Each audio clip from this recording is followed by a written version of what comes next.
Así también la fe, si no tiene obras, es muerta en sí misma. Pero alguno dirá, tú tienes fe y yo tengo obras. Muéstrame tu fe sin tus obras y yo te mostraré mi fe por mis obras. Mis hermanos, mis hermanas, la oración es muy importante. Estar buscando a Dios es muy importante, pero hay necesidad de acción. O sea, la fe se muestra en la acción. O sea, la fe verdadera es acción. Porque la fe en acción es la que suelta los milagros de Dios. Y eso es algo bien importante. Yo quisiera ahorita que ahí donde estás en este momento, tú repitas ahí en tu mente, en tu corazón, fe es acción. Y esto es importante porque fíjate lo que dice el verso 26, de ahí mismo de Santiago 2. Dice, porque como el cuerpo sin el espíritu está muerto, así también la fe sin obras está muerta. Nosotros somos espíritu.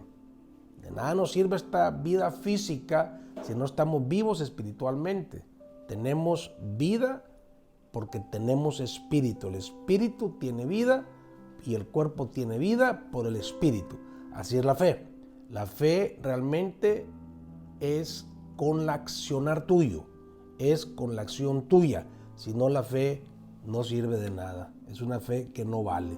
Y hoy, esta mañana, voy a estarme metiendo en una historia en la que quiero a partir de ahí llevarte a un punto en el que hoy vamos a llegar con mucha claridad y que te va a bendecir grandemente. Y esa historia es con el profeta Eliseo en Segunda de Reyes, capítulo 4, verso 1. Vamos a leer detenidamente juntos lo que está pasando aquí y esta historia tan poderosa para aprender de ella. Dice que una mujer de las mujeres de los hijos de los profetas clamó a Eliseo, diciendo, tu siervo mi marido ha muerto, y tú sabes que tu siervo era temeroso de Jehová. Y ha venido el acreedor para tomarse 2 hijos míos por siervos. Y Eliseo le dijo, ¿qué te haré yo? Declárame qué tienes en casa. Y ella dijo, tu sierva ninguna cosa tiene en casa, sino una vasija de aceite. Él le dijo, ve y pide para ti vasijas prestadas de todos tus vecinos, vasijas vacías no pocas. Entra luego y enciérrate tú y tus hijos y echa todas las vasijas y cuando una esté llena ponla aparte. Y se fue la mujer y cerró la puerta encerrándose ella y sus hijos y ellos le traían las vasijas y ella echaba el aceite. Cuando las vasijas estuvieron llenas, dijo a un hijo suyo, tráeme aún otras vasijas. Y él le dijo, no hay más vasijas. Entonces cesó el aceite, vino ella luego, lo contó al varón de Dios, el cual dijo, ve, vende el aceite, paga a tus acreedores y tú y tus hijos vivan de lo que quede. Aleluya, gloria a Dios. Qué historia más poderosa, qué milagro más increíble, más portentosa. Esta es una historia que te enseña el tema que estamos tratando hoy, enfrentar una crisis. ¿Cómo enfrentar una crisis? Es el tema de hoy, enfrentar crisis.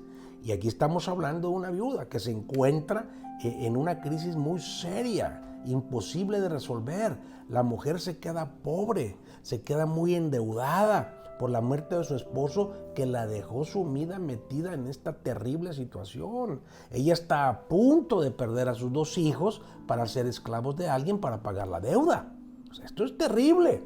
Si esto sucedía, ella iba a quedar en total desamparo porque ellos eran su única opción de sostén.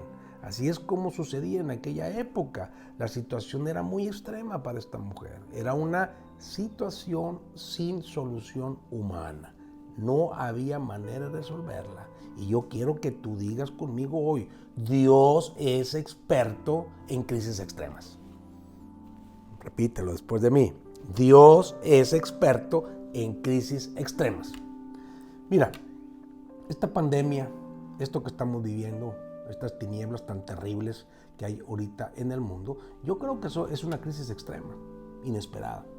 Ha traído situaciones muy difíciles, para muchos aparentemente sin solución. Y tú y yo necesitamos recibir permanentemente una revelación del cielo continua de parte de Dios cómo enfrentar crisis, porque ahorita estamos en medio de una. Cualquier crisis. Yo me refiero a cualquier crisis que tengas en tu vida, pero estoy incluyendo la que estamos viviendo. Entonces el consejo de la palabra en los tiempos de crisis está por toda la Biblia. Yo me estoy tomando ahorita una historia. Fíjate lo que dice el verso 1. Dice que la viuda clamó a Eliseo. Dice, la viuda clamó a Eliseo. Eso es lo primero que dice. La palabra clamar aquí literalmente significa dar un grito desgarrador. Wow.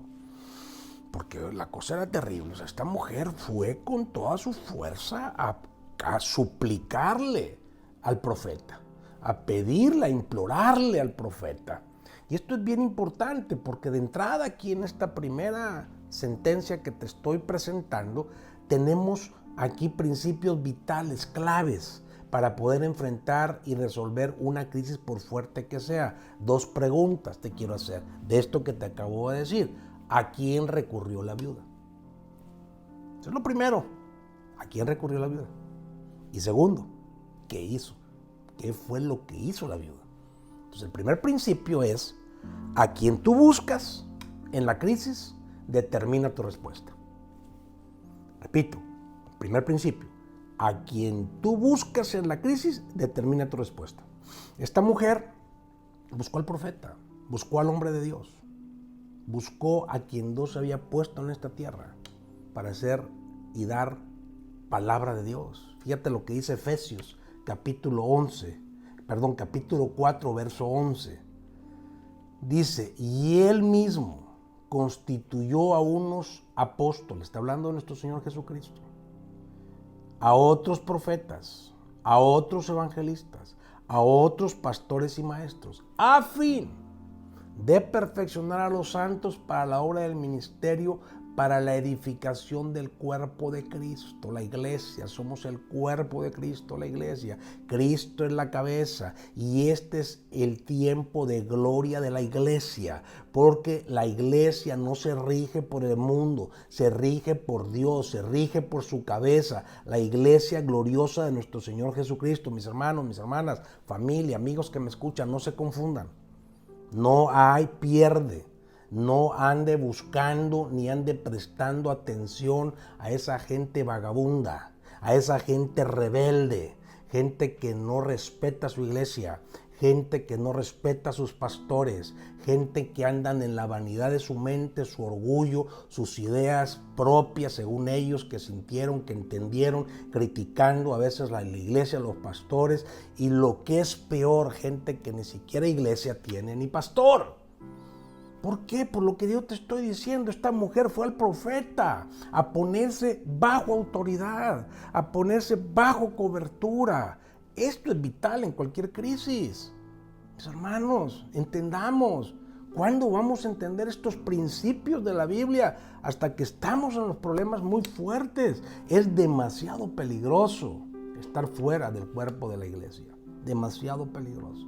Fuera de cobertura, fuera de paternidad espiritual. Por eso muchos están sufriendo hoy. Y hasta se andan enredando más, pero tú y yo no somos de esos. Tú y yo no vamos a ser de esos porque estamos en el consejo de la palabra. Cristo cabeza, iglesia cuerpo, a donde Él puso autoridades. Déjame fundamentártelo un poco más, porque esto es importante. O sea, a donde tú estás ligado, la unción que tú respetas es la unción que te bendice. Y entonces en 2 Timoteo, capítulo 5, verso 17 dice, los ancianos que gobiernan bien sean tenidos por dignos de doble honor, mayormente los que trabajan en predicar y enseñar. Está claro. O sea, la Biblia está hablando claramente aquí, gobierno, está hablando de honor al que enseña la palabra, al que predica. Y después, fíjate, Hebreos 13, 17, es todavía más contundente. Obedeced a vuestros pastores, sujétense a ellos, porque ellos velan por vuestras almas, como quienes han de dar cuenta para que lo hagan con alegría y no quejándose, porque esto no es provechoso. esto no es provechoso para nadie, mi hermano, mi hermana. El principio 1 es bien fuerte. Según mi opinión, es el más clave, donde empieza todo para enfrentar una crisis. Es importante estar bajo autoridad. Es importante estar bajo cobertura. Es importante estar bajo pastoreo. Es importante estar en la paternidad de tu iglesia y no estar aceptando a toda esa gente rara, ¿sí?, que agarra ondas personales y critica y opina y te saca pues de esta gran bendición. ¿Queda claro? Yo espero que estemos captando esto. ¿Qué fue lo segundo que hizo la viuda? La viuda lo segundo que hizo fue clamar. Dice que clamó, suplicó. Y yo te he estado enseñando que es importante nunca dejar de clamar en toda la vida, y más ante una crisis, ante un problema serio, como aquella viuda que te enseñé el jueves pasado en Lucas 18, que estuvo hasta que recibió su respuesta del juez injusto, ¿verdad? Esto es lo que nos enseña la palabra de Dios. Por eso el Salmo 107, 19 dice: pero clamaron a Jehová en su angustia y los libró de sus aflicciones. Envió su palabra y los sanó y los libró de su ruina. Acuérdate que la palabra ruina aquí significa hoyo, pozo. Eso es lo que el diablo quiere hacer, meternos en un hoyo, meternos en un pozo. Y cuando tú no estás aplicando estos principios, tú te estás encaminando hacia allá. Porque Dios tiene su forma, tiene sus maneras. Esa es la manera de Dios. Tú clamas y Él te envía palabra. ¿A través de quién? De tu iglesia, de tus pastores, de los profetas de Dios, de los hombres y mujeres de Dios que Él ha puesto en autoridad. No los que se dicen, no los que piensan, no los que dicen que sienten que Dios les habló. O sea, olvídate de eso, mi hermano. Eso es un engaño terrible que ha dañado tanto a la iglesia y que está dañando a tanta gente. Entonces, Él te va a traer la respuesta. Dios te va a dar la estrategia que necesitas para librarte de cualquier mal, de cualquier crisis.